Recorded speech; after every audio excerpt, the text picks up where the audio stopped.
नमस्कार, news plus के खास प्रोग्राम शख्सियत में आप सभी का बहुत बहुत स्वागत है और मैं हूं आपके साथ नेहा। आज हम इस प्रोग्राम में आपकी मुलाकात कराएंगे उस महिला के जिन्होंने समाज और संघर्ष के बीच एक सपनों का रास्ता चुना और उन सपनों के रास्ते पर बुलंद हौसलों के साथ सफर किया और आज उन्होंने उसी रास्ते पर सफलता का परचम लहराया है। आज हम आपको रूबरू कराएंगे उस महिला से जिनकी कहानी सिर्फ कुकिंग तक ही नहीं सीमित है, बल्कि ये कहानी आज की महिलाओं के हौसले, संघर्ष और सपनों की उड़ान की एक मिसाल है। संघर्षों के बीच बचपन गुजरा, कम उम्र में ही माँ और पिता को खो दिया, 4 भाई बहनों की जिम्मेदारी कंधों पर आ गई, लेकिन हालात के सामने हार मानने के बजाय इन्होंने अपने हुनर और हिम्मत को अपना साथी बनाया और हौसलों की उड़ान को पंख दिए और उसके बाद आसमान की ऊंचाइयों को चुनौती देते हुए बादलों में सफलता की इबारत लिख डाली।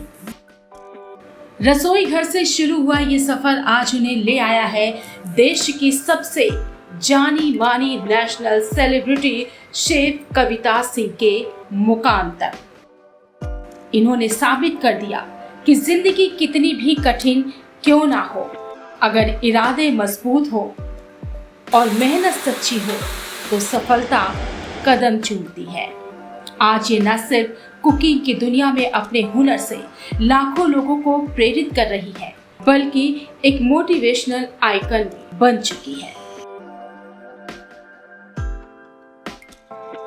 तो आइए स्वागत करते हैं हमारे इस खास प्रोग्राम न्यूज प्लस के शख्सियत में national celebrity master chef Kavita Singh ji का। कविता जी, आपका बहुत बहुत स्वागत हमारे इस प्रोग्राम में।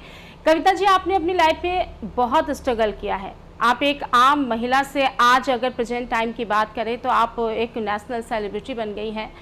तो ये जो आपने सफ़र किया है इसके बारे में हम आपसे कुछ सवाल करेंगे। सबसे पहला मेरा सवाल है कि आपने जो ये रसोई का रास्ता चुना है, इसकी स्टार्टिंग कब से और कैसे हुई? नमस्कार। और आपने जो ये क्वेश्चंस पूछा है, ये मेरी शुरुआत, मेरी जर्नी का एक सबसे अहम मतलब प्रश्न रहा है कि एक साधारण सी महिला किस तरह से आज इस मुकाम पर आकर एक सेलिब्रिटी, एक मास्टर शेफ का सफ़र जो तय किया है। तो सबसे पहले तो मैं सभी महिलाओं से यही कहूँगी कि अगर हमारे अंदर आत्मविश्वास है तो हम दुनिया का हर एक काम कर सकते सिर्फ अकेले। तो शुरुआत हुई जो मेरी रसोई की, मैं तो पहले रसोई के बारे में कुछ जानती भी नहीं थी। जब मैं छोटी थी तो मैं स्पोर्ट्स वगैरह में रही स्कूल टाइम में अपने, तो मेरा तो जो सपना था वो कुछ और था, बट मुझे नहीं पता था कि मैं इस रसोई के सफ़र को तय करूँगी। तो ये जो रसोई का सफ़र मैंने तय किया, ये मेरे हस्बैंड की डेथ के बाद।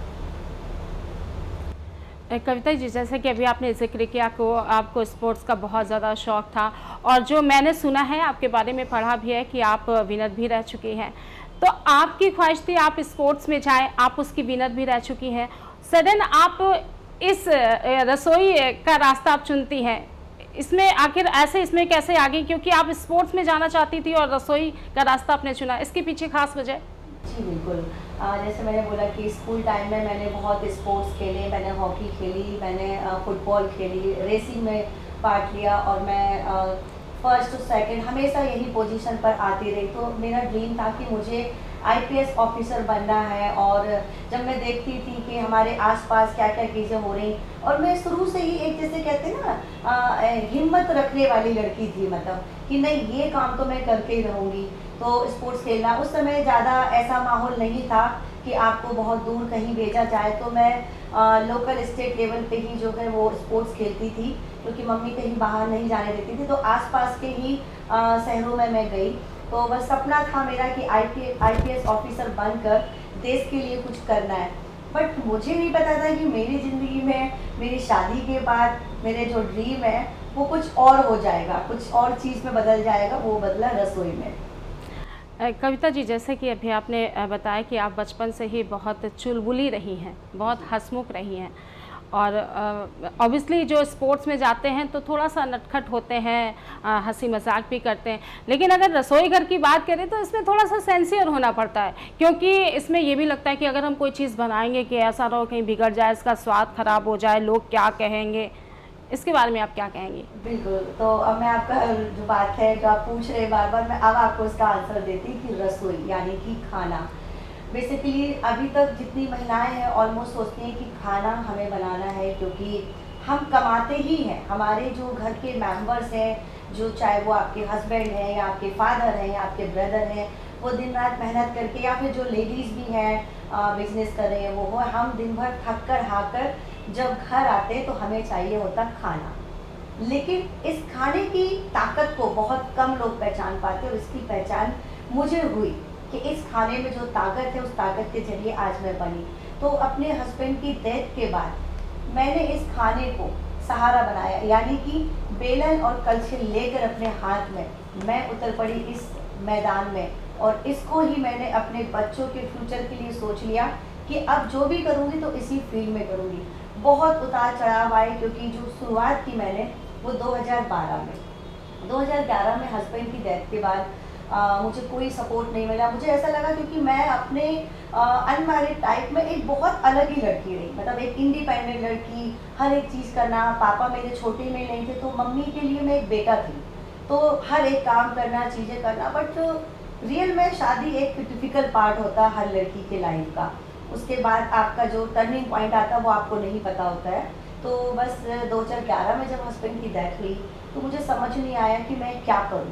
एक बेचारी वाली मेरी ज़िंदगी, लाचार वाली ज़िंदगी हो गई थी। एक कोने में बैठी रहती थी, रोती रहती, समझ नहीं आता क्या है।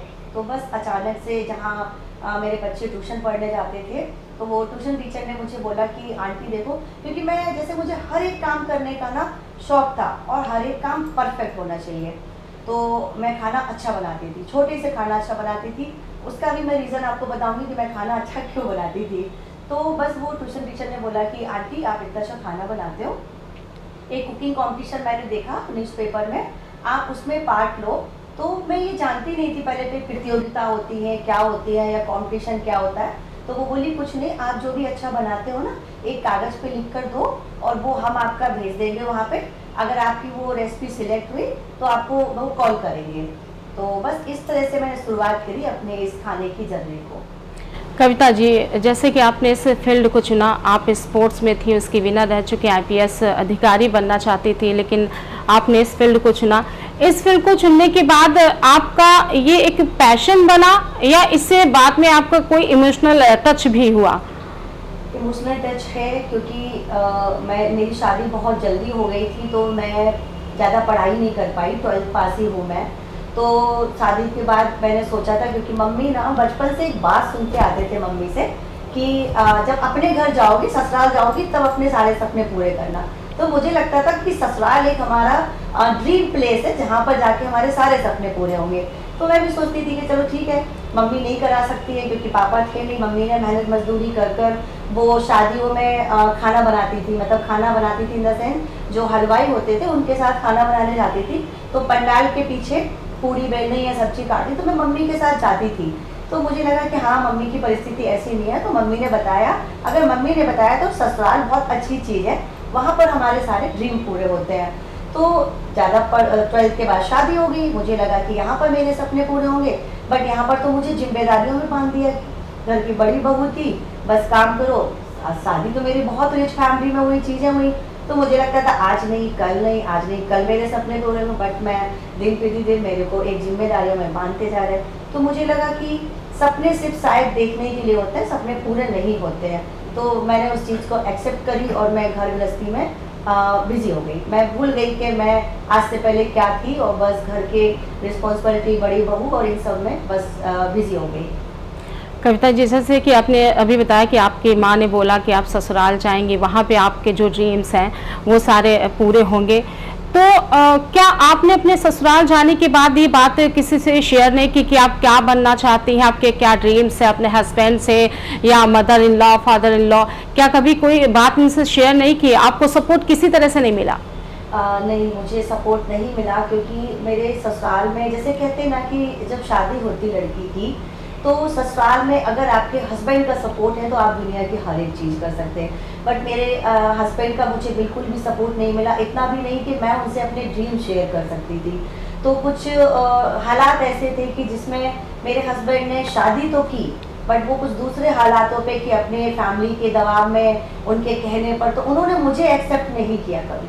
और ये बात मैं, आप जहाँ पर भी मुझे चाहेंगे मैं वहाँ पर बताती हूँ, क्योंकि हम महिलाएं ना अपने जो चीज़ें होती, जो ख्वाहिशें होती, उनको दबा देते हैं कि समाज क्या कहेगा। अगर समाज के सामने हमने आवाज़ उठा दी या अपने हस्बैंड के बारे में बोल दिया या ससुराल के बारे में बोल दिया तो वो क्या करेंगे। बट मैं नहीं डरती, आज के टाइम मैं बिल्कुल निडरता से सच के साथ खड़ी होती हूँ। तो मेरे हस्बैंड ने कभी मुझे एक्सेप्ट नहीं किया, बस उन्होंने शादी अपने फैमिली के लिए की थी। तो वो मुझसे बात ही नहीं करते थे ठीक से कि मैं उनसे कुछ कह सकूँ या कुछ। तो धीरे धीरे मैं वो घूट पीती गई और अपने सारे सपनों को मैंने एकदम मतलब ख़त्म ही कर दिया था। क्योंकि और तरह से ही जब हस्बैंड का सपोर्ट नहीं मिला तो सपने तो बहुत दूर हैं। क्योंकि मेरी शादी के बाद आप समझ लीजिए कि वो मुझे मेरे घर तक लेकर नहीं गए, मुझे कहीं लेकर नहीं गए। तो मुझे लगा कि ऐसा होता है क्या ससुराल, शादी के बाद ऐसा होता है क्या। तो मैं अपने मन में ये सोचने लगी कि मैं तो दुनिया से कहूँ कि शादी मत करो, शादी के बाद ऐसा होता। बट कोई नहीं, किसी भी तरह से बहुत लड़ाई झगड़े हमारे बीच में हुई, चीज़ें हुई। उसी बीच जब मुझे भगवान ने एक ऐसा मतलब जिसको कहते हैं ना, एक ऐसा आशीर्वाद, एक ऐसी खुशी दे दी उसी में, जब मुझे मालूम पड़ा कि मैं माँ बनने वाली हूँ बच्चे। तो मुझे लगा कि अरे वाह, मैं थोड़ी सी ना टीवी वगैरह बहुत देखती थी, बट हमारे टाइम पे चलती नहीं थी। मोहल्ले पड़ोस में जाकर हम देखते थे, तो मैं ऐसे देखती थी कि अच्छा हाँ वो मम्मी बन रहे हैं तो ऐसा वैसा। तो मुझे लगा कि शायद अब मेरी लाइफ थोड़ी सी अलग हो जाएगी। बट मुझे वो पल भी नहीं मिले। जैसे एक होता ना फैमिली में कि हस्बैंड वाइफ जो है वो अपने ये मेमोरेबल डे होते हैं उनके, जब वो पेरेंट्स बनते हैं चीज़ें, तो वो चीज़ें भी मैंने सिर्फ अकेले ही उनको मतलब जो है संभाला। तो मुझे वो खुशी भी नहीं मिली। तो मुझे धीरे धीरे लगता गया कि शायद मेरी लाइफ ही बहुत अलग हो गई है। मैं क्या थी आज से पहले और आज मैं क्या बन गई हूँ।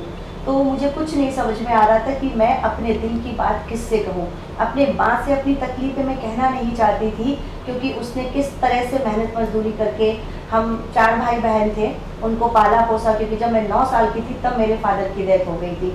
तो जो आज तक मुझे हिम्मत मिली वो अपनी माँ से मिली, क्योंकि मेरी माँ ने इस खाने के जरिए घर घर जाकर, शादी पार्टी में जाकर, रात रात भर पूरी बेलकर सब्जी काट कर हम भाई बहनों को पाला पोसा। तो बस मैंने कहा कि ठीक है, अब बच्चे भी हो गए मेरे, मैंने सारा फोकस अपने बच्चों को पालने में कि चलो अब मैं अगर हंसूंगी तो इनके लिए, रोऊंगी तो इनके लिए। इस तरह से मैंने अपने सपनों को पूरी तरह से खो दिया वहाँ पर। कविता जी, जैसे कि अभी आपने बताया, वाकई में जो आपने स्टोरी बताई है उससे तो ये लगता है कि आपकी लाइफ में संघर्ष ज़्यादा रहा है, आपने बहुत स्ट्रगल किया है और आज स्ट्रगल की बदौलत ही आप आज इस मुकाम पर पहुंची हैं। लेकिन एक पल खुशी का आया जब आपकी लाइफ में बेटी और बेटा आया। तो जैसे कि भी आपने कहा कि आपको ससुराल से कभी सपोर्ट नहीं मिला, हस्बैंड से आपका इतना अटैचमेंट नहीं रहा और आप जो ये दर्द था अपना किसी से कह नहीं पाती थी। मेरा मतलब है अपनी माँ से भी नहीं शेयर कर सकती थी, फैमिली में किसी से भी इसका जिक्र नहीं कर सकती थी। तो वो जो टाइम होता है एक महिला के लिए बहुत ही टफ होता है, क्योंकि एक बच्चे को संभालना, घर को संभालना और वो सिचुएशन जब आपके सपोर्ट में कोई नहीं है, तो किस तरीके से आपने ये सब मैनेज किया? मेरी बहुत तकलीफ होती है जब इस तरह की चीज़ें, मतलब आपका सपोर्ट में कोई ना हो, उसके बाद आपको एक्सेप्ट ना किया जाए, उसके बाद आपको जब पता लगे कि आपके हस्बैंड आपको नहीं किसी और को चाहते हैं, किसी और को पसंद करते थे, तो फिर आप समझ सकते हैं कि वो लड़की शायद अगर मेरी जगह कोई और होती तो वो अपने आप को स्टैंड ही नहीं कर पाती। उसके बाद ऐसा चांस हुआ कि मेरी लाइफ में कोई भी वो मेमोरी नहीं है हस्बैंड के साथ जिसको मैं याद करके खुश हूँ। अगर मेरे साथ कोई मेमोरी है तो उससे वो दर्द और तकलीफ की, जो मुझे जैसे कहते हैं ना नासूर बनकर जो वो अंदर ही अंदर घुटन देती है। तो बस फिर मैंने सोचा कि ठीक है, जैसी लाइफ भगवान ने दी है मैं इसे एक्सेप्ट करूँगी। अगर मेरी लाइफ में हस्बैंड का प्यार लिखा होगा तो मुझे मिलेगा, नहीं लिखा होगा तो मेरे 2 बच्चे हैं, 2 बेटे हैं। इस समय 24 और 25 साल में दोनों बेटे चल रहे हैं। तो फिर मैंने पूरी तरह टोटली एक्सेप्ट कर ली उस लाइफ को। लेकिन हाँ, अंदर ही अंदर बहुत घुटती थी कि मैं किससे अपने दर्द को बताऊँ। एक लड़की, आप समझ रहे हैं ना, वैसे हमेशा अपनी माँ या बहन इन सबको जो है शेयर करती है कि मुझे ये चीज़ है, मुझे ये तकलीफ है। बस मेरे पास कोई नहीं था, क्योंकि मुझे तकलीफ मंजूर थी मगर मुझे अपनी माँ को तकलीफ देना मंजूर नहीं थी। तो मैं अंदर ही अंदर बस घुटती रहती थी। और उसके बाद बस इस कुकिंग लाइन में आई। जब मैं ट्यूशन टीचर ने बोला कि आप पार्टिसिपेट करो, मैंने किया, मेरी रेसिपी सिलेक्ट हुई, मेरे को कॉल आया कि आप सेकंड राउंड के लिए सिलेक्ट हुई हैं। अब फिनाले राउंड है आपका, जो कि लाइव कुकिंग होगी। वो लाइव कुकिंग ने मेरी लाइफ बदल दी। तो 2012 में 27 जुलाई को मैं बहुत बड़े कंपटीशन में, लाइव कंपटीशन था जिसमें चैलेंज दिया गया था कि शेफ ने 15 मिनट में एक रेसिपी बनाई है और सेम आपको बनानी। शेफ ने 15 मिनट में बनाई थी, मैंने वो रेसिपी 13 मिनट में बना दी, क्योंकि मैं उस मैदान में उतरी थी अपने बच्चों का फेस देखकर कि आज मैं जा रही हूँ, शायद ये खाना ही है जो मुझे मेरे बच्चों को परवरिश देने में, इनको अच्छा खिलाने पढ़ाने सब चीज़ में शायद कुछ साथ दे। तो बस ये कॉन्फिडेंस से मैं गई और उस मैदान में मैं उतरी और फतेह की मैं फर्स्ट विनर आई। मुझे 50,000 का चेक मिला, 45,000 के गिफ्ट हैम्पर मिले। जब मैं वो लेकर घर आई तो तब मुझे ये चीज़ का एक एहसास हुआ कि हर लड़की को लाइफ में हर एक काम आना चाहिए।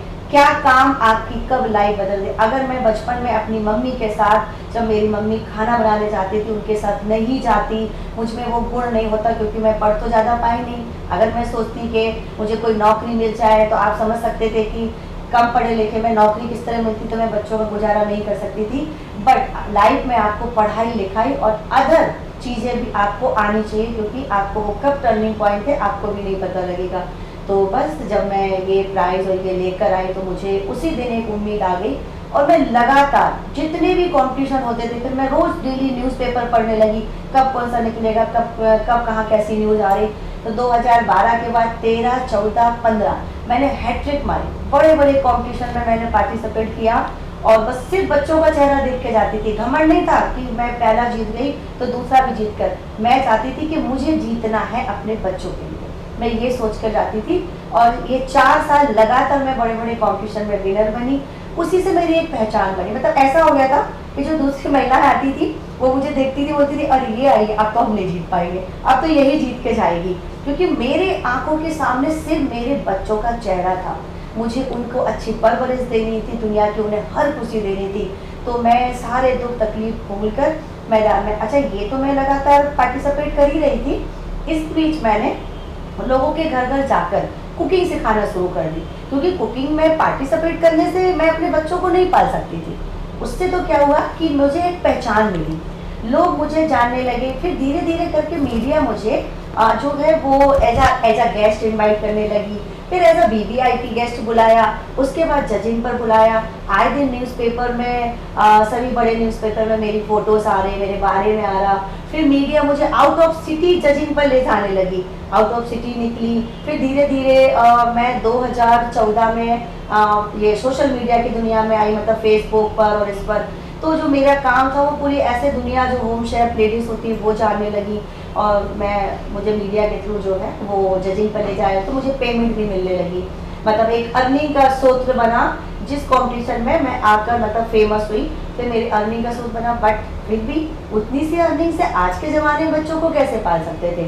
तो फिर मैंने लोगों, क्योंकि मेरे पास तो कोई सपोर्ट नहीं था कि मैं कोई क्लास खोल सकती थी, क्योंकि इन लॉज का कोई सपोर्ट नहीं था बिल्कुल भी। उनका था कि जो खिला रहे पिला रहे आप खाओ पियो घर में बैठो, हम कुछ नहीं। हस्बैंड का बिजनेस भी उन्होंने मुझे देने से मना कर दिया, हमारे यहाँ बहुएं काम नहीं करती हैं, बहुएं नहीं शॉप पे बैठेंगी। ये तो मुझे लगा कि ये तो मेरी ज़िंदगी ख़त्म, ये तो बिल्कुल अंधेरे में आ गई है। मैंने कहा कोई बात नहीं। तो जब पहला कॉम्पिटिशन जीती थी तभी मैंने सोच लिया था कि इस खाने के जरिए बहुत कुछ करूँगी। तो बस माउथ टू माउथ, एक लोग ने कहा कि वो बहुत अच्छा खाना बनाना सिखाती हैं, आप सीखो। एक के घर गई, उसने दूसरे से कहा, फिर दूसरे घर। अब आप समझिए कि मैंने आंधी तूफान पानी बरसात कुछ नहीं देखा। बच्चों को सुबह मैंने स्कूल के लिए बस में बिठाया, उसके बाद मैंने स्कूटी उठाई। स्कूटी चलाना मुझे अनमैरिड थी, जैसे तब से आती थी, तब हमारे टाइम पे लूना चलती थी। मैंने कहा ना कि मैं बहुत चुलबुली टाइप, और मुझे हर एक चीज़ हर जो डेंजर चीज़ होती है ना वो मुझे करने में बहुत अच्छा लगता था। तो बस फिर मैं जो है स्कूटी निकली। आप सोचिए सुबह 7 बजे 6 बजे मैं कानपुर के रामा देवी, चकेरी, कैंट, फूलबाग, मतलब कानपुर का कोई ऐसा कोना नहीं जहाँ मैं घर में लोगों को सिखाने नहीं गई। और तब मैंने कई बार बहुत इंसल्ट भी फील करी, क्योंकि मैं कोई उस टाइम में तो कोई बड़ी शेफ या कोई थी नहीं। तो कई बार ऐसा हुआ कि कई घरों में गए तो लोगों ने ऐसे ट्रीट किया, जैसे मैंने उनको बोला कि मैं कल आपको पनीर की रेसिपी सिखाऊंगी। तो मैंने उनसे बोला कि कल आप आधा किलो पनीर मंगा के रखिएगा, मैं कल आपको ये रेसिपी। मैं जब उनके घर गई तो वो मुझसे कहती ना, अब मैम ये 2 किलो पनीर मंगाया, आज 2 किलो पनीर बना देना। पनीर बना देना और सिखा देने में अंतर होता। मतलब वो मुझे ट्रीट करते थे कि मैं मेड हूँ, उनके घर पे खाना बनाने आती हूँ। बट मैं वो सब चीज़ मैं घूट पीती रही, क्योंकि मेरे सामने सिर्फ मेरे बच्चों का चेहरा रहता था हमेशा, ठीक है ऐसे से। बट मैं कंपटीशन में पार्टिसिपेट करना नहीं छोड़ रही थी। उसके बाद मेरा और नाम हुआ। जब और नाम हुआ तो लोगों की डिमांड आने लगी, और फिर मैंने तब लोगों के घर जाके सिखाना बंद किया। और क्योंकि आए थे न्यूज़पेपर और सब में नाम आने लगा, पेपर में सब चीज़, तो जो मेरे ससुराल वाले थे वो ऑटोमेटिकली थोड़े चेंज होने लगे।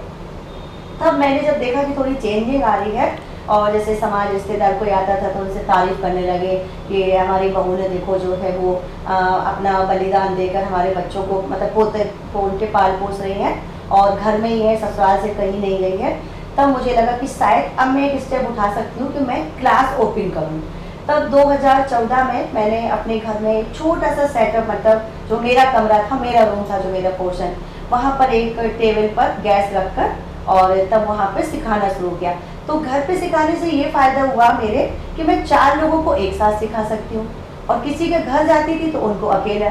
तो फिर मेरी थोड़ी अर्निंग बढ़ी। मतलब मैंने जीरो से काम स्टार्ट किया, मेरे पास कुछ नहीं था, आप समझ रहे होंगे। तो कविता जी, जब आप ने इस फिल्म की स्टार्टिंग की, बच्चे भी आपके छोटे छोटे थे, जैसे कि आपने बोला कि बिल्कुल भी सपोर्ट नहीं था, तो जब आपके बच्चे हुए तो क्या आपकी फैमिली को ज़रा भी इमोशनल टच नहीं हुआ बच्चों को लेकर कि नहीं, बच्चों के लिए तो कम से कम वो अपना प्यार लुटाते, प्यार देते, और दादी बाबा के लिए पोती पोते तो बहुत इंपॉर्टेंट होते हैं, बहुत प्यार मिलता है। और इसके बाद में जब आप बाहर गई तो बच्चों को कैसे मैनेज करती थी? बिल्कुल, और ये बात का जो मैं आंसर दूंगी तो आप भी शॉक्ड होंगी। बस मुझे एक चीज़ का सपोर्ट मिला, वो सपोर्ट ये कि मैं जब कहीं बाहर या कहीं जाना होता था तो बच्चों को ताला कुंजी में बंद नहीं करना होता था, क्योंकि मैं ससुराल में रह रही थी। तो जब मैं बच्चों को छोड़कर, मैंने बच्चों को ऐसा छोड़ा ही नहीं कि कोई दुनिया में ये कह पाए कि बिना पिता के माँ बच्चे नहीं पाल पाई और बच्चे गलत रास्ते पर चले गए। तो मैं क्या करती थी, जब तक मैं लोकल बेस पे काम कर रही थी, कि मैं बच्चों को स्कूल भेज देती थी, उसके बाद घरों में सिखाने जाती थी। बच्चे जब वापस आते थे तब मैं घर में प्रेजेंट होती थी, उनको खाना खिलाया, होमवर्क कराया और कोचिंग भेज दिया, तब मैं सिखा कर आती थी। उसके बाद बच्चों के सामने घर पर होती थी, उनको पढ़ाया लिखाया। जब मैं धीरे धीरे बाहर जाने लगी और समय के साथ मेरे बच्चे भी बहुत जल्दी समझदार हुए, मैं इस वजह से चली जाती थी कि मुझे बच्चों को अकेले नहीं छोड़ना। मतलब दादा दादी एक घर में हैं तो इतना उनका था कि वो अपने पोतों से प्यार करते थे। मतलब मैं खाने की चिंता नहीं, मैंने अपने बच्चों को जब थोड़ी अर्निंग हुई ना तो मैं अपने बच्चों के लिए टिफिन बांध दिया था, उनके लिए खाने वाली लगा दी थी कि मैं जब बाहर जाती थी 2-3 दिन के लिए तो उनको खाना पीना मिल जाए। ये बर्डन मैंने नहीं डाला किसी को, सिर्फ मुझे एक चीज़ की तसल्ली रहती थी कि बच्चे मेरे अकेले नहीं हैं, वो लोग ये चीज़ को देख लेंगे कि हाँ बच्चे कहाँ पर हैं, क्या है। और बच्चे भी मेरे वक्त के अकॉर्डिंग बहुत जल्दी समझदार हुए। तो मैं बाहर जाती थी, मुझे सपोर्ट था कि मेरे बच्चे आराम से, मैं फ़ोन पर हूँ, उनसे हाँ बेटा पढ़ लिया कर लिया। इस मेरे बच्चों ने मुझे कभी परेशान नहीं किया मेरे इस सफ़र के दौरान। उसके बाद मैंने नाइट ड्यूटी की होटल में। अब एक लेडीज़ के लिए होटल में जॉब करना बहुत डिफिकल्ट, जो कि पढ़ी लिखी भी ना हो, लेकिन जो मैंने आपको लगातार अपनी कुकिंग की जर्नी बताई, तो 2015 में मैंने 5 स्टार होटल में एज अ कॉम्मी यानी कि उसको बोलते हैं हमारी होटल लैंग्वेज में हेल्पर, मैंने हेल्पर की जॉब करी और मैंने नाइट शिफ्ट लेती थी, क्योंकि मैं अगर दिन में लूँगी तो मेरे बच्चे दिन भर भटकेंगे अकेले। तो मैं नाइट शिफ्ट लेती थी कि 7 बजे की शिफ्ट होती थी मेरी, बच्चे ट्यूशन से आ गए, मैंने खाना बना के रख दिया, सारे काम कर दिए, और सुबह मेरी 5 बजे शिफ्ट ओवर होती थी। मैं घर आती थी, बच्चों का लंच बनाया, उनको तैयार किया, उनको भेज दिया। उसके बाद दिन में मैं अपने घर पे क्लासेस लेती थी और रात में, मतलब मैं वो लेडी हूँ जिसने 24 घंटे काम किया बिना रुके। तो मेरे बच्चे वक्त के अकॉर्डिंग बड़े होते गए, चीज़ें होती गई, उनको मैं बराबर पूरी तरह से, एक जो कहते हैं ना माँ के आंचल में पलना, मैंने उन्हें अपने आंचल में पाला, एक बार भी अपने आंचल से दूर नहीं किया। तो मैंने एक सिंगल मदर होकर उनको मदर फादर का भी प्यार दिया, अच्छी परवरिश भी दी। और आज मेरे बच्चे इस मुकाम पर हैं कि जब मेरे दोनों बेटे 20 साल के थे तब मैंने उनको बिजनेस में सेटल कर दिया। आज 24 और 25 साल के, बट मेरे दोनों बेटे बिजनेस कर रहे हैं, उनको बिजनेस करते हुए भी 4 साल हो गए। तो इस पूरी जर्नी में अगर मैं बोलूँ तो मेरे बच्चों ने मेरा बहुत साथ दिया, क्योंकि अगर वो साथ नहीं देते या उनके वजह से मैं टूट जाती कि अरे ये तो गलत रास्ते पे जा रहा है तो मैं काम करूँ कि इनको देखूँ या क्या करूँ। लेकिन ऊपर वाले ने भी शायद सोचा कि इतना गलत मेरे साथ कर दिया बचपन से लेके मेरी शादी तक की लाइफ तक, तो शायद अब वो भी एक बार डर गया शायद कि अब और क्या खराब करूँ मैं इसके साथ। मैं तो यही कहती हूँ कि मैं उनसे बोलती हूँ आप मुझे चैलेंजेस दो ना, और क्या क्या मेरी लाइफ में आपको हर्डल्स देने आप दीजिए, मैं आपके सारे चैलेंजेस एक्सेप्ट करूँगी और उन पर खरा उतरूँगी। तो बस इस तरह से मैं करती रही और धीरे धीरे करके टीवी चैनल्स पर पहुँची, बड़े बड़े मुझे नेशनल अवार्ड मिले, आए दिन मेरे टीवी पर शूट चल रहे हैं। तो इस तरह से काफ़ी लाखों हजारों महिलाएं मुझसे मोटिवेट होती गई। आज ऑलमोस्ट महिलाएं मुझे अपना आइडियल मानती कि मैम आपसे हमें मोटिवेशन मिली, आपसे हमने जीना सीखा, आपसे वो राह मिली कि हम अकेले क्या क्या कर सकते हैं। मास्टर शेफ लेवल तक मैं पहुंच गई। मास्टर शेफ इंडिया में मुझे एज अ गेस्ट जजिंग बुलाया गया, तो ये मेरी लाइफ का बहुत बड़ा एक सपना था कि मैं पार्टिसिपेट करूं। बट भगवान ने कहा अब तुझे और तकलीफ नहीं दूंगा, तुझे मैं ऐसी चीज़ें दूंगा जो तू सोच नहीं सकती। तो मास्टर शेफ इंडिया तक पहुँची और बहुत सारे ऐसे मैंने अचीवमेंट और काम किए। 2012 से जो मैंने चलना शुरू किया वो आज तक मैं रुकी नहीं, पीछे मुड़कर नहीं देखा, दाएं बाएं नहीं देखा कि लोग क्या कर रहे हैं, और बस चलती गई। हाँ, लाइफ में बहुत सारे मोड़ ऐसे आए जिनमें मुझे बहुत तकलीफ हुई, बहुत मैं रोई, कभी कभी ऐसा भी लगा कि मैं टूट गई, अब मैं कुछ नहीं कर सकती, अब कुछ नहीं बचा मेरी लाइफ में, क्योंकि आखिर मेरे अंदर भी इमोशंस हैं, दिल है, फीलिंग्स हैं और चीज़ें हैं जो कि मैंने बचपन से लेके सिर्फ और सिर्फ मैं स्ट्रगल कर रही हूँ। तो कई बार ऐसा हुआ कि मैं टूटी, बट मुझे लगा नहीं कविता तुम नहीं टूट सकती। आज तुम जो हो, भगवान ने शायद तुम्हें तुम्हारे बच्चों के लिए रखा है, तुम उसको एक्सेप्ट करो और तुम लोगों के लिए मिसाल हो। तो तुम टूट जाओगी तो फिर कैसे क्या होगा। तो बस मैंने जब भी मेरे लाइफ में ऐसा दिन आता था, लेकिन हाँ मैं उन पलों में ज़्यादा टूटी जब हस्बैंड की डेथ के बाद मुझे बहुत सारी चीज़ों का सामना करना पड़ा। जस्ट लाइक ज़्यादा हंस नहीं सकती, बोल नहीं सकती, बहुत अच्छा पहन नहीं सकती और ये वो सारी चीज़ें। बट मैंने ये रूल्स खुद बदले, मैंने अपने आप को एक नई पहचान दी नए रूप के साथ कि मैं ना किसी की बहू हूँ ना किसी की पत्नी थी, मैं इन बच्चों की माँ हूँ से।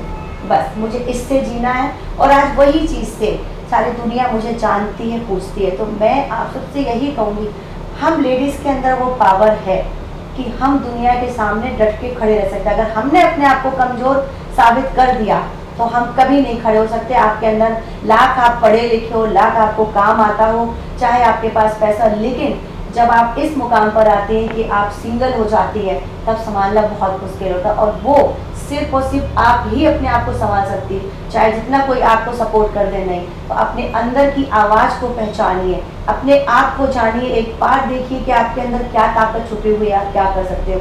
तो देखिए, ना मैं पढ़ी लिखी थी, ना मैं बैकग्राउंड रईस अमीर घर से थी और सारी चीज़ें मैंने आपको बताई, लेकिन फिर भी मैंने अपने आप को पहचाना कि मेरे अंदर क्या क्वालिटी। मैंने अपनी देखिए पढ़ाई, होटल मैनेजमेंट की पढ़ाई मैंने सेल्फ करी, मैं बुक्स पढ़ती रहती हूँ, उन पे रिसर्च करती हूँ, रेसिपी है। आज लोग मुझे मेरे खाने से जानते हैं, वो कहते हैं कि इस खाने से इतना।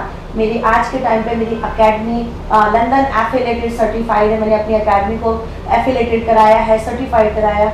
आप आउट ऑफ सिटी क्या आउट ऑफ कंट्री से भी यहाँ पर लोग ऑनलाइन क्लास लेते हैं, या फिर जब इंडिया आते हैं तो वे स्पेशली क्लास को बुक करते हैं कि मतलब हमें सीखना है। तो ऑलमोस्ट हजारों स्टूडेंट यहाँ से बनकर आज अपने पैरों पे खड़े हैं। और स्पेशली मैं आपको बताऊँ, मेरे पास महिलाएं और लड़कियाँ क्या कह के आती, तब मुझे बहुत अच्छा लगता है कि मैम हमें आपकी क्लास इसलिए ज्वाइन करना कि हमने आपको देखा, हमने आपको सुना, हमने आपकी जर्नी को देखा, मैम हमें आपके जैसा बनना है। तो मुझे खुशी होती है कि चलो मैं दुनिया में वो चीज़ें दे पाई हूँ कि जब कोई आपको आपकी पहचान से ये बोले ना कि मुझे आपके जैसा बनना है, तब आपकी असली जीत होती है, तब आपको सफलता मिलती है। तो वही काम मैंने किए बस। कविता जी, आप एक मीडियम फैमिली से एक रिच फैमिली में गई और आपके काफ़ी ड्रीम्स थे, जैसा कि आपकी मदर ने भी कहा कि आप अपने सपने जो है वो ससुराल में पूरे करना, लेकिन आपको किसी तरह का कोई सपोर्ट नहीं मिला वो खुशी का पल आया जब आपकी लाइफ में बच्चे आए, आपने फिर से सपने देखना शुरू किया और मास्टर शेफ इस वाली फील्ड में आई। आप एक रिच फैमिली में गई थी, तो आप, और जैसे कि आपने बताया कि आपको ससुराल से कभी सपोर्ट नहीं मिला, तो जब आप इस फील्ड में गई थी तो आपको कभी नहीं लगा कि आपके ससुराल वाले क्या कहेंगे, समाज क्या कहेगा कि एक रिच फैमिली में है और आप घर घर जाके, जैसे कि आपने बताया कि आप वहाँ जाके लोगों को खाना बनाना सिखा रही हैं या वहाँ खाना बना रही है, कभी मन में ख्याल आया कि लोग क्या सोचेंगे मेरे ससुराल के बारे में या मेरे हस्बैंड के बारे में कि रिच फैमिली में आई है, इसके बाद में भी इस तरीके से आगे बढ़ रही है, घर से बाहर निकल रही हैं, क्या समाज और ससुराल वालों का जो डर है आपके मन में कभी नहीं आया? नहीं, बिल्कुल नहीं आया, क्योंकि मेरे ससुराल वालों को जब इस चीज़ का डर नहीं था कि हमारी बहू घर से बाहर निकल कर रात रात भर होटल में काम कर रही, लोगों के घर घर जाकर सिखा रही, क्योंकि उन्होंने तो मुझे बेचारी साबित कर दिया था। और जब मैं काम करना स्टार्ट किया तो लोगों ने काफ़ी ऑब्जेक्शन उठाए, बट मैं डटी रही। और मैंने एक बार स्टार्टिंग में अपने ससुराल में बोला था कि मैं इस घर में ही रहूंगी, इस घर से कहीं नहीं जाऊंगी, आपके आंखों के सामने आपके पोतों की परवरिश करूंगी, उनको वो मुकाम दूंगी, उनको खड़ा करूंगी, ना मैं अपने मायके जाऊंगी, ना शादी करूंगी, ना किसी रिश्ते नातेदार किसी चीज़ में नहीं। मैंने सिर्फ फोकस किया अपने बच्चों की लाइफ पर। मेरी मम्मी कहती रही कि शादी कर लो बेटा, लाइफ नहीं चलती ऐसे, छोटी सी उम्र है तुम्हारी, ससुराल में हस्बैंड के बाद कोई कदर नहीं होती, सब कुछ कहती रही। बट मैंने कहा मम्मी, आपने भी तो हम भाई बहनों को पाला पोसा, आपने भी तो शादी नहीं की थी, तो मैं सिर्फ आपके कर्मों पे चलूंगी। तो मैंने जब जिस दिन अपने लॉज वगैरह से ये बोला था कि मैं आपके बच्चों को इसी घर में रहकर पाल पोस कर दिखाऊंगी। 15 साल हो गए मुझे अपने ससुराल में रहते हुए, अपने बच्चों को जो उस समय 8 और 9 साल के थे, आज 24-25 साल के, आज मेरे ससुराल वाले भी प्राउड। देखिए, मैंने कहा मैं सच का हमेशा साथ देती हूँ और सच बोलती, चाहे वो सोशल मीडिया पे बोलना हो या मुझे कहीं किसी प्लेटफॉर्म पे। जब उन्होंने सपोर्ट नहीं किया तब मैंने बोला, आज वो मेरी बहुत रिस्पेक्ट करते हैं, कोई भी समाज में आता है तो तारीफ करते, बताते हैं कि ये हमारी बहू नहीं बेटा है, इसने हमारे बेटे की कमी महसूस नहीं होने दी हमारे पोते, क्योंकि वो उनके बेटे के अंश हैं। उनके आंखों के सामने मैंने उनके पोतों को रखा। और आज इन लॉज भी जो है मैं उनका ख्याल भी रखती हूँ, मेरे पास ही रहते ससुराल में, खाना पीना देख रेख सब मैं करती हूँ। तो मैंने वो चीज़ बदली। मैं सभी महिलाओं से कहूँगी कि आपके प्यार और त्याग बलिदान में वो ताकत है कि आप अच्छे से अच्छे के लोग की सोच बदल सकते हैं और एक दिन वो आपकी कदर करेंगे। और जो आपने जैसे कहा कि डर समाज क्या कहेगा, समाज को भी कहने का मौका हम ही देते हैं। अगर आज मैं बेचारी लाचार और एक वो विधवा की लाइफ को जैसे कर दी जाती है वो जी रही होती ना, तो ये समाज दिन भर आपको नोचता, परेशान करता, ताने देता चीज़ें, बट मैं डट कर खड़ी रही। आज वही समाज मेरी तारीफ करता है कि वाह, हमारे घर में पहली कोई बहू है समाज में ऐसा, जिसने इतने आगे तक गई नाम करा। कविता जी, आपने अपनी लाइफ में बहुत स्ट्रगल किया और सबसे बड़ी बात कि आपके इस प्रोफेशन ने आपके ससुराल वालों को भी चेंज कर दिया, जो आज इतना रिस्पेक्ट करते हैं। कविता जी, जैसे आपने बताया कि 2011 में आपके हस्बैंड की डेथ हो गई थी, वो लाइफ का जो पल था बहुत ही दुखद आपके लिए था, वो सिर्फ आप ही उसको महसूस कर सकती हैं। उस समय आपने कैसे हिम्मत जुटाई आगे बढ़ने की, क्योंकि पति का रोल कहीं ना कहीं एक देखा जाए तो एक महिला की लाइफ में बहुत इंपॉर्टेंट होता है, क्योंकि पूरा जीवन जो महिला का होता है पति पर निर्भर करता है। तो जब वही लाइफ में नहीं हो, सपोर्ट तो आपको शुरू से नहीं मिला, लेकिन एक पार्ट थे आपके लाइफ का, तो जब वो पार्ट नहीं रहा तो आपने वो हिम्मत कैसे बंधाई कि कैसे बच्चों को मैनेज करें, कैसे बाहर, जो वो हिम्मत आपके अंदर कहाँ से आई? मैं देखिए 2011 में तो बिल्कुल टूट चुकी थी। जब डेथ हुई वो पूरा 1 साल तो समझ लीजिए मैं टूट चुकी थी, मुझे समझ नहीं आ रहा था, मैं डिप्रेशन में थी, चीज़ें नहीं समझ आ रही थी क्या करूँ। मतलब आप समझ रहे, एज भी मेरी इतनी छोटी, मैं समझ ही नहीं पा रही थी मेरे साथ हुआ क्या। मतलब मैं आपको वो किस्सा तक बताऊं कि मेरी रूह आज भी कांपती कि ऐसा क्यों होता है कि जब हस्बैंड की डेथ के बाद जो समाज में कुछ रीति रिवाज बनाए गए होंगे, जब वो हुए, मैं अपने आप को आईने में नहीं देख पाती थी, मैंने आईना देखना छोड़ दिया था। जब मैं देखती थी कि क्या वो एक कविता थी और ये क्या है, ये क्या लाइफ है। उसके बाद अगर मैं बीमार हूँ, कोई तकलीफ है, कुछ है, तो बहुत ही ज़्यादा अपने आप को संभालना मुश्किल था कि मैं किससे कहूँ अपने लिए। मतलब मैं, मेरे साथ कोई नहीं, मैं किससे कहूँ। जब हस्बैंड थे तब नहीं कह सकती थी, आज लगा कि चाहे जैसा भी हो दुनिया में हस्बैंड होता है तो दुनिया आप पे उंगली नहीं उठा सकती, और चीज़ें नहीं बहुत है, क्योंकि जितना एक काम को आगे बढ़ाने में मैं हमेशा एक चीज़ करती हूँ, महिलाओं का योगदान होता है, क्योंकि दुनिया में हर हस्बैंड ख़राब नहीं होते, हर हस्बैंड ऐसे नहीं होते कि अपनी वाइफ को सपोर्ट ना करे, तो दोनों से ही मिलकर चलती है चीज़ें।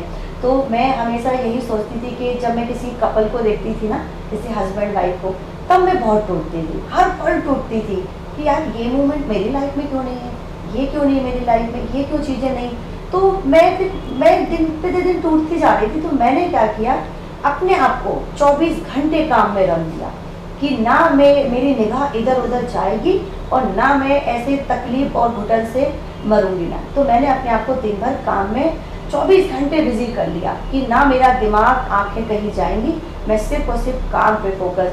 तो आज के टाइम में मेरी पूरी दुनिया मेरी ये कुकिंग लाइफ है, बस इसको ही मैंने बना लिया। और 14 साल हो गए हस्बैंड के डेथ को, और मैं ससुराल में ही हूँ। पूरा ससुराल वाले जानते हैं कि ये दिन रात काम करती रहती, ना कहीं जाना, ना मैंने कोई फ्रेंड सर्कल की। आज के टाइम में जैसे पता आपको, फ्रेंड सर्कल है, आओ किटी चलते हैं, आओ क्लब चलते हैं, मैं कहीं नहीं, कुछ नहीं। मैं आपको सिर्फ अपनी इवेंट वगैरह से ही बाहर जाते मिलूंगी, पर्सनल मेरे कोई शौक नहीं, कुछ नहीं। मैंने टोटली उस कविता को इस सेलिब्रिटी शेफ कविता सिंह में कन्वर्ट किया कि आज के टाइम पर मैं ये हूँ, और यही सबको कहती हूँ कि हम ही दुनिया को बदल सकते हैं, दुनिया की सोच को बदल सकते हैं। मेरा बस चले तो मैं पूरी दुनिया की सोच को बदल दूँ। हर एक माँ बाप से पहले मैं ये कहूँगी कि अपने बच्चों को, लड़कियों को स्पेशल, पहले उनके पैरों पे खड़ा होना सिखाइए, उन्हें इतना मजबूत बना दीजिए कि कल के दिन लाइफ में कोई भी प्रॉब्लम्स आए, हडल्स आए, वो उसको झेल सके। मान लीजिए ये कविता को तो खाने के जरिए बन गई, मैं नहीं चाहती कि कोई दूसरी कविता, वो जो पहले कविता थी उसके साथ वो सब हो। मैं चाहती जो आज की कविता है वो सारे लोग, वो सारी महिलाएं, वो लेडीज़, वो लड़कियां आज की कविता बने, ना कि पहली। क्योंकि मैंने तो दुख तकलीफ हर एक चीज़ झेली, मैं नहीं चाहती कि और कोई भी इसको झेले। कविता जी, आपने कई टीवी शोज़ किए और जैसे कि बाहर निकली, तो आपको कभी ये डर नहीं लगा कि वहाँ पे जा रहे हैं, लोग क्या कहेंगे, हार के आएंगे या जीत के आएंगे? जैसे कि आपने बताया कि आपको गिफ्ट्स भी मिले, आप विनर भी रह चुकी हैं, तो जाने से पहले कभी मन में ख्याल आया कि नहीं यार जा रहे हैं, पता नहीं क्या होगा, एक घबराहट सी होती है, वो आपने कभी महसूस की? नहीं, देखिए इस चीज़ में तो मैं बोलूँगी, क्योंकि मैं बिल्कुल एक भरोसे से जाती थी, ओवर कॉन्फिडेंस कभी नहीं किया, भरोसे से जाती थी कि मुझे अपना बेस्ट देना है, क्योंकि मेरे बेस्ट से मेरे बच्चों का फ्यूचर है। उसके बाद मैं आपको एक चीज़ बताती हूँ, आपने कहा ना डर वाली चीज़ है, तो एक बार मैं लखनऊ जा रही थी और बस से जा रही थी, और वो बस मैंने ली थी 9 साढ़े 9 बजे की, ठीक है। तो वो बस हो गई थी रास्ते में ख़राब। अब वो उसको ठीक करने में बहुत टाइम लग गया, और वो 2 बजे करीब लखनऊ पहुंची, और मुझे जहां उतरना था उसने वहां की जगह, और एकदम से बस रोकती कि ये जगह आ गई, और मैं रात के 2 बजे ट्रांसपोर्ट नगर लखनऊ में उतर गई और अकेले खड़े। जब मैंने एकदम से देखा कि लखनऊ तो है पर ट्रांसपोर्ट नगर, आप समझ रहे, 2 बजे सड़क पर अकेले। उस दिन जो शेफ कविता ने हिम्मत दिखाई, तो उस दिन से तो मेरे डर खत्म हो गया। 2 बजे क्या, 3 बजे 4 बजे कहीं पे भी मुझे भेज दो। तब मैंने एक चीज़ आनी कि हाँ, आज मैंने अपने आप को पहचाना कि मैं क्या हूँ। तब से तो मेरे सारे डर खत्म हो गए। कविता जी, एक आप आम महिला से आज नेशनल सेलिब्रिटी बन चुकी हैं, और ऐसे में जो आज के युवा है वो मास्टर शेफ बनना चाहते हैं, आप उनको क्या मैसेज देना चाहेंगे? बिल्कुल, आज के टाइम पे खाना जो है वो बहुत आगे है, और हर किसी का इस समय ड्रीम है कि उन्हें मास्टर शेफ में जाना है, एक शेफ बनना है। तो इसीलिए मैं यही कहूँगी कि बिल्कुल आप एक परफेक्ट एकेडमी से, इंस्टीट्यूट से, कॉलेज से ट्रेनिंग लीजिए, और अपना फ्यूचर आप ऐसा इस फूड लाइन में भी बना सकते हो, क्योंकि मैं आपके सामने एक जीता जागता सबूत हूँ, और मेरी इस समय एकेडमी है। तो मैंने बताया ही है कि लोग आते, हाँ कभी कभी महिलाएँ आती हैं बहुत सारी, वो मुझसे कहती कि मैम मैं पढ़ी लिखी नहीं हूँ, मैं कैसे क्या करूँगी, मुझे काम करना है। तो मैंने उनसे यही कहा कि खाना बनाने के लिए आपकी पढ़ाई लिखाई ज़रूरी नहीं, इसको समझना है, क्योंकि जो खाने में इमोशंस है, फीलिंग्स है, इसे आप जितने प्यार से करेंगे, जितना इसे अच्छे से बनाएंगे, ये उतना अच्छा होगा। बस किसी भी चीज़ को करने के लिए आपके अंदर एक लगन होनी चाहिए। और दूसरी चीज़ ये कि हर परेशानी का सलूशन ये नहीं होता, बहुत सी महिलाएं होती हैं जो आए दिन आप भी किससे सुनते होंगे न्यूज़पेपर में कि फलां ने सुसाइड कर ली, उसने ऐसा कर लिया, उसे समझ नहीं आ रहा था। तो सुसाइड ही रास्ता नहीं है ज़िंदगी का कि आप हार गए, थक गए। लड़ना सीखिए, खड़े होइए, अपने आप को पहचानिए, ये सब चीज़ें मत सोचिए। मैंने तो यही सोचा था कि मुझे अपनी गिनती उन महिलाओं में नहीं करनी कि फला परेशान होके उसने सुसाइड कर ली, ये नहीं। मैं चाहूँगी कि आज से ये शख्सियत आप लोग जो सुन रहे हैं, इसको सुनने के बाद हर एक महिला अपने आप में चेंज लाएगी कि नहीं, चाहे कुछ भी हो जाए, मैं अपने आप को पहचानूंगी और आगे बढ़ूंगी, चाहे वो कोई भी फील्ड हो। तो कविता जी, आपका बहुत बहुत शुक्रिया। आप हमारे इस प्रोग्राम की मेहमान बनी और आपने अपनी लाइफ के जो अहम पार्ट्स हैं वो हम लोगों से साझा किए हैं। खास तौर से उन महिलाओं के लिए तो बहुत ही अच्छा मैसेज है जो थक हार कर अपने घर पर बैठ जाती हैं और ये सोचती है कि मेरी लाइफ का सब कुछ ख़त्म हो चुका है और अब आगे कैसे बढ़ सकते हैं, क्या करेंगे, और वो कहीं ना कहीं ऐसा कदम उठा लेती हैं जो उन्हें नहीं उठाना चाहिए। लेकिन ये बात भी मैं कह रही हूँ कि कविता जी से रूबरू होने के बाद अब उन महिलाओं को ये लगेगा कि नहीं, हर महिला कविता जी बन सकती है और अपने सपने को साकार कर सकती है, अपने मुकाम को हासिल कर सकती है। तो फिलहाल आज के लिए हमारे इस प्रोग्राम में इतना ही। अगली बार होगी फिर आपसे मुलाकात एक नए शख्सियत के साथ। नमस्कार।